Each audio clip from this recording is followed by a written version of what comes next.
Hello all, here is a setup which basically interfaces a SR504 HC-SR504 ultrasonic sensor to a Raspberry Pi board. So you can see here in between we have used a breadboard as well. So we will talk about why we have used this.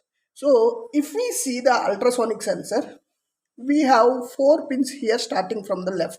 The first pin is the ground, second pin is the echo, third pin is the trigger, and fourth pin is the VCC. So if you read in the other sequence, the first pin will be VCC. Okay, so whatever the sequence you read, and this ultrasonic sensor works on 5 volts, and what we are doing is we are using the 5 volts that is there on the Raspberry Pi GPIO header, and we are connecting the 5 volts to ultrasonic sensor.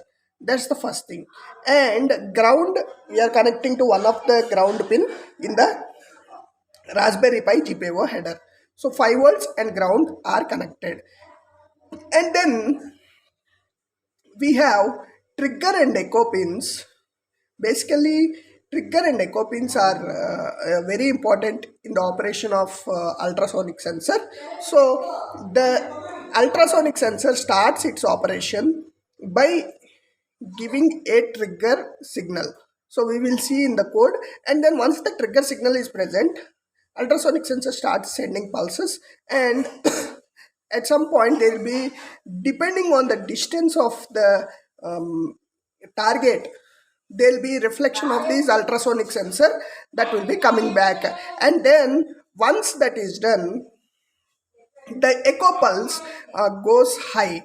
So the time of this echo pulse is the distance of the target.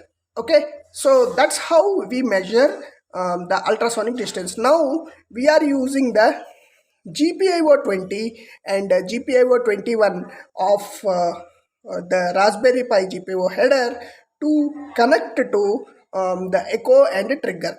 Now one point we have to see here is Raspberry Pi board GPIO pins especially are only 3.3 volts compatible, whereas the ultrasonic sensor we see here is 5 volts.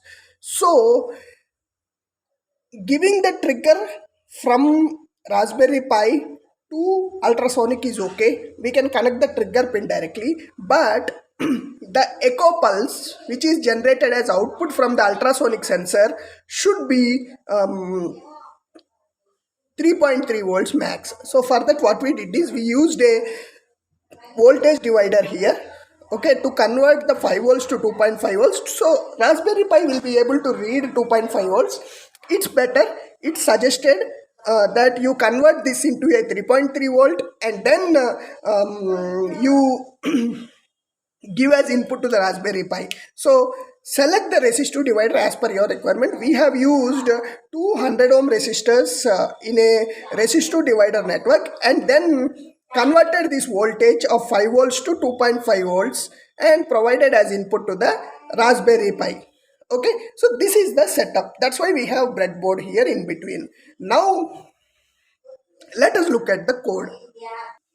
If we see here, this is the code. So the first thing, we are importing the library, GPIO library of Raspberry Pi, and we are doing a import rpi.gpio as GPIO, and then we are also importing the time. So these are the backend libraries that we will be using here, and then we are setting the mode to gpio.bcm. That means we are using the BCM numbering, which is not actually the GPIO header naming, but the actual GPIO names of the BCM chip on the Raspberry Pi. And then we are setting the warnings to false, and here we are declaring two pins. You can see here trigger pin is 20 and echo pin is 21, and then we are setting the echo pin to input to the Raspberry Pi, because echo pin is an output from ultrasonic sensor,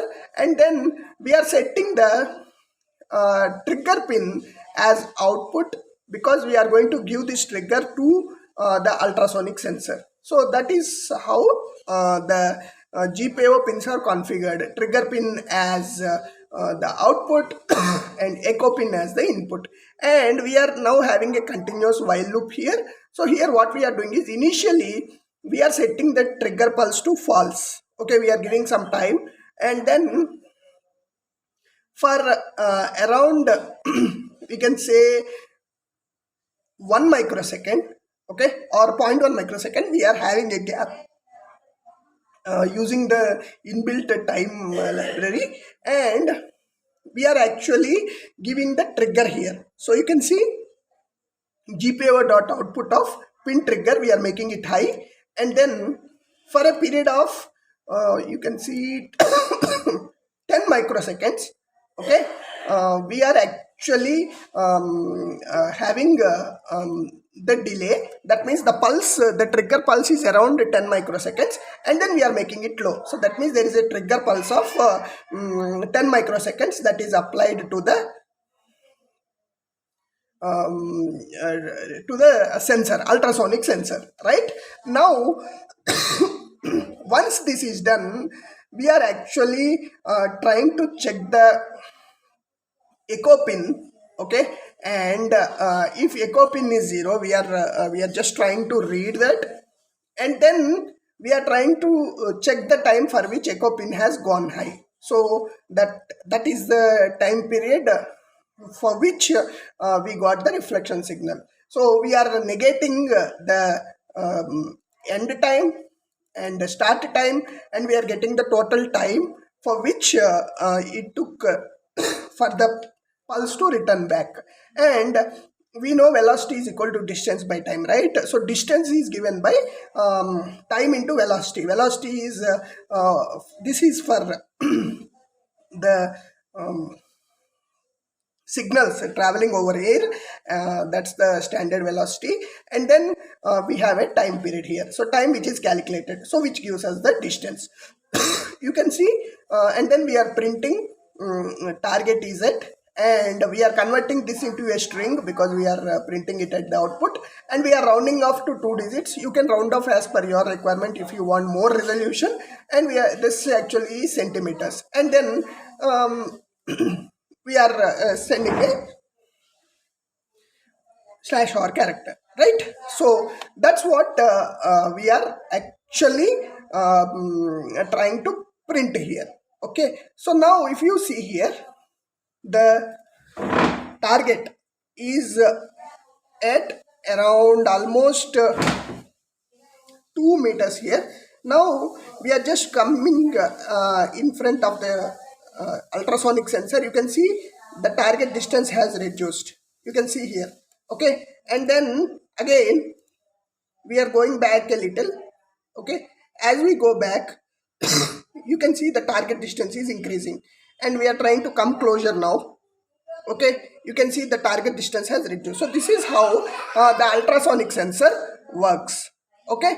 So this is the code of how an ultrasonic sensor can be interfaced to a Raspberry Pi. So we will post this code in our JIT